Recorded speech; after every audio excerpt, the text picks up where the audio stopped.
Keluarga Nabi Muhammad sallallahu alaihi wasallam.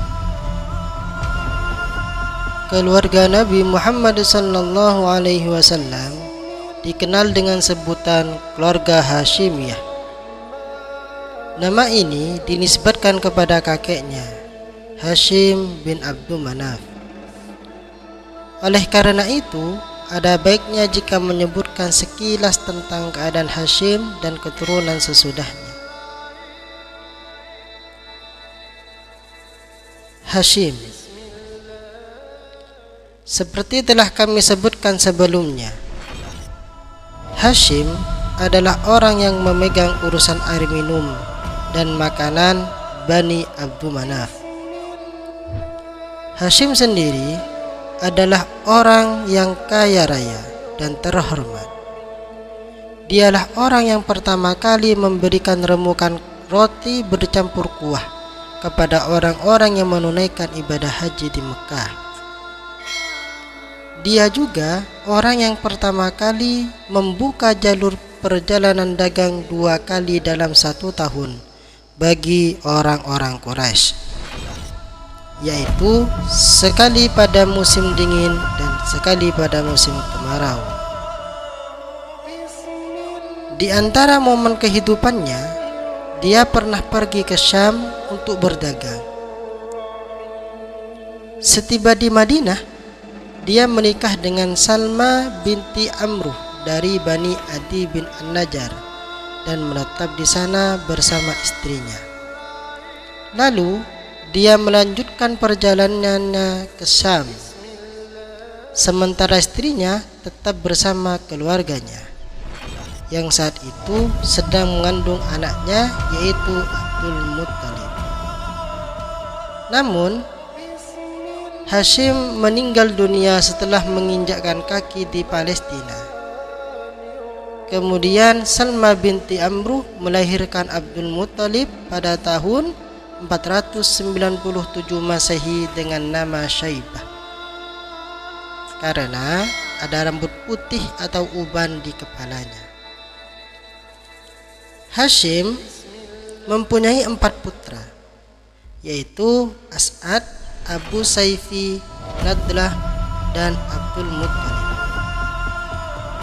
Juga mempunyai 5 putri, yaitu Asy-Syifa, Khalidah, Daifa, Ruqayyah, dan Jannah. Abdul Muttalib,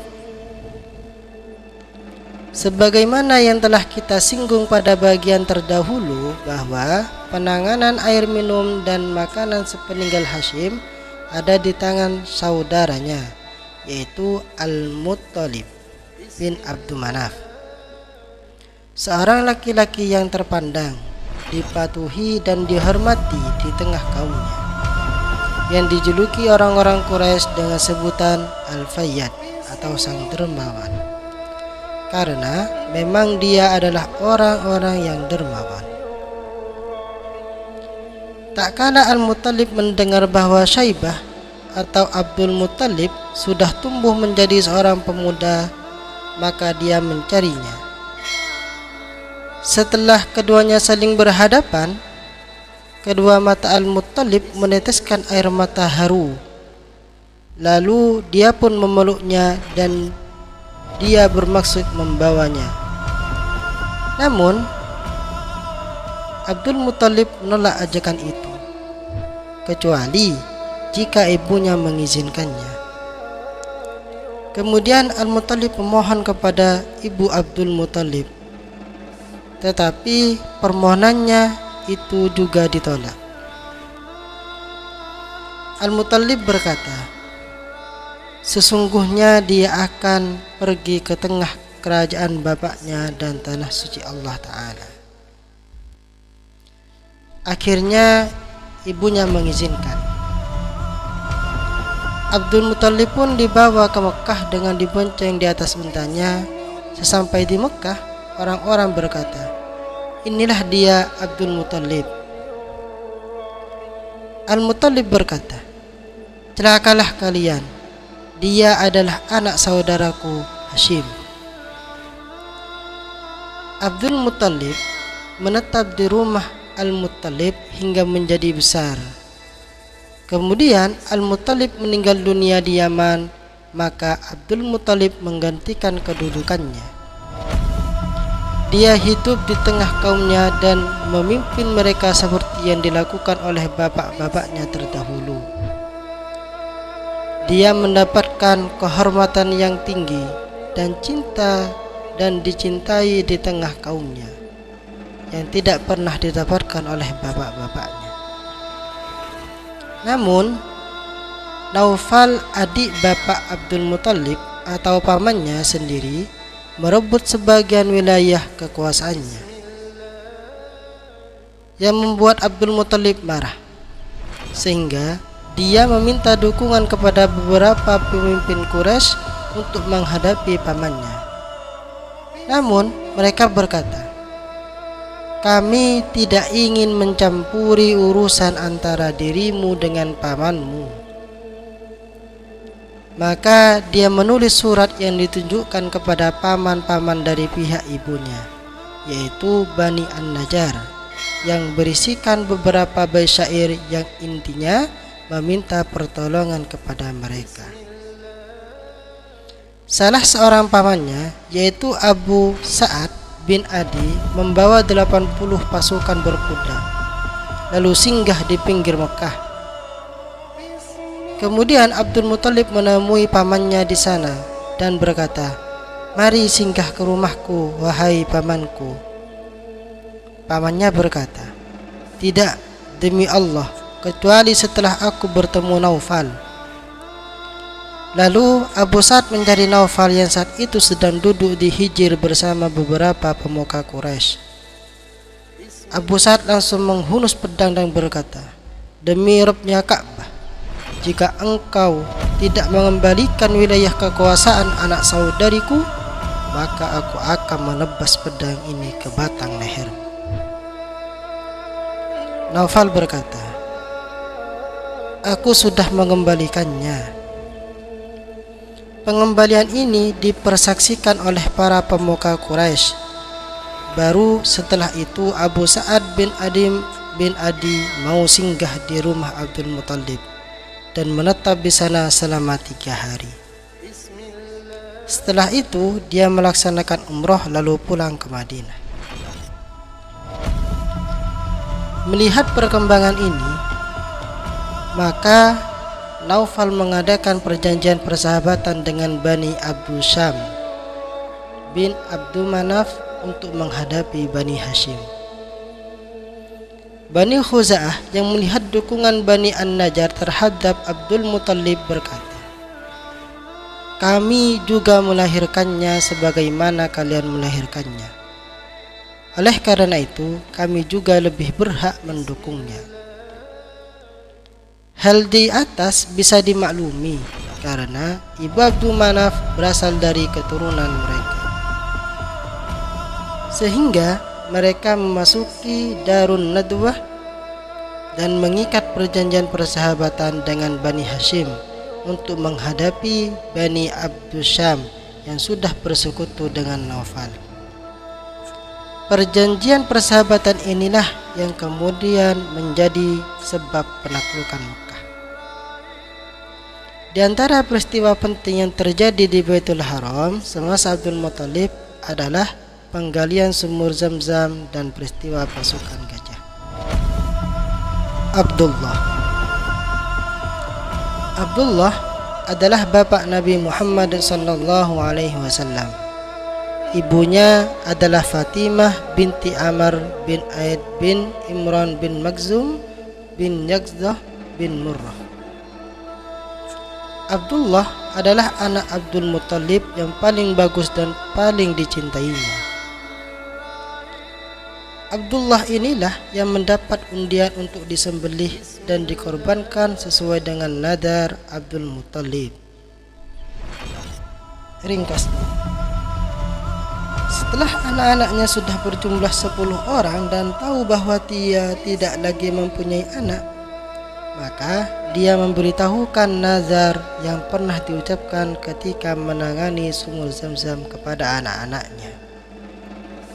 Ternyata mereka semua patuh Kemudian dia menulis nama-nama mereka di anak panah untuk diundi, lalu diserahkan kepada patung Hubal. Setelah anak-anak panah itu dikocok, maka keluarlah nama Abdullah. Kemudian Abdul Muthalib menuntun Abdullah sambil membawa parang berjalan menuju Ka'bah untuk menyembelih anaknya itu. Namun orang-orang Quraisy mencegahnya, terutama paman-pamannya dari pihak ibu dari Bani Makhzum dan saudaranya Abu Thalib. Abdul Muthalib yang kebingungan dan berkata, "Kalau begitu, apa yang harus kulakukan sehubungan dengan nadarku ini?" Mereka mengusulkan untuk menemui seorang dukun. Maka dia pun menemui dukun perempuan itu. Sesampai di tempat dukun itu, dia diperintahkan untuk mengundi Abdullah dengan 10 ekor unta. Jika yang keluar nama Abdullah, maka dia harus menambahi lagi dengan 10 ekor unta, sehingga Tuhan ridho. Jika yang keluar adalah nama unta, maka unta-unta itulah yang disembelih. Kemudian dia keluar dari tempat dukun perempuan itu dan mengundi antara nama Abdullah dan 10 ekor unta. Ternyata yang keluar adalah nama Abdullah. Maka dia menambahi lagi dengan 10 unta. Setiap kali diadakan undian berikutnya, maka yang keluar adalah nama Abdullah, hingga jumlahnya mencapai 100 ekor unta. Baru yang keluar adalah nama unta. Daging-daging unta tersebut dibiarkan begitu saja, tidak boleh dijamah oleh manusia maupun binatang. Tebusan pembunuhan memang berlaku di kalangan Quraisy dan bangsa Arab adalah 10 ekor unta. Namun setelah kejadian ini, jumlahnya berubah menjadi 100 ekor unta yang juga diakui Islam. Diriwayatkan dari Nabi Muhammad SAW bahwa beliau bersabda, "Aku adalah anak 2 orang yang disembelih." Maksudnya adalah Ismail alaihissalam dan Abdullah. Kemudian Abdul Muthalib menikahkan anaknya, yaitu Abdullah, dengan Aminah binti Wahab bin Abdul Manaf bin Zuhrah bin Kilabah. Yang saat itu Aminah dianggap sebagai wanita yang paling terpandang di kalangan Quraisy dari segi keturunan maupun kedudukannya, karena bapaknya adalah pemuka Bani Zuhrah. Abdullah hidup bersamanya di Mekah. Namun tidak lama kemudian Abdul Muthalib mengutusnya pergi ke Madinah untuk mengurus kurma. Ternyata Allah mentakdirkan dia meninggal di Madinah dan dikuburkan di Darun Nabigah Al-Ja'di pada umur 25 tahun. Menurut pendapat mayoritas pakar sejarah bahwa Abdullah meninggal dunia sebelum Rasulullah SAW dilahirkan. Tetapi ada pula yang berpendapat bahwa Abdullah meninggal dunia 2 bulan setelah Rasulullah SAW lahir. Warisan yang ditinggalkan oleh Abdullah adalah berupa 5 ekor unta, sekumpulan domba, dan pembantu wanita Habsyi yang namanya adalah Barokah, dan berjuluk Ummu Aiman. Dialah wanita yang mengasuh Rasulullah SAW.